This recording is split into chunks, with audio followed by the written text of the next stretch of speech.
बुद्धं शरणं गच्छामि बौद्धं शरणं गच्छामि संघं शरणं गच्छामि धर्मं शरणं गच्छामि बुद्धं शरणं गच्छामि बौद्धं शरणं गच्छामि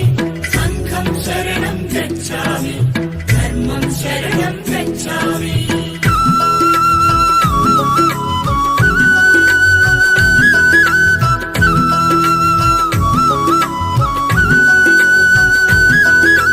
కపిలవస్తు నగరం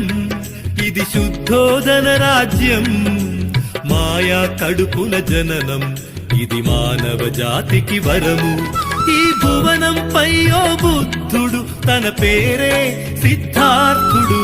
बुद्धं शरणं गच्छामि बौद्धं शरणं गच्छामि संघं शरणं गच्छामि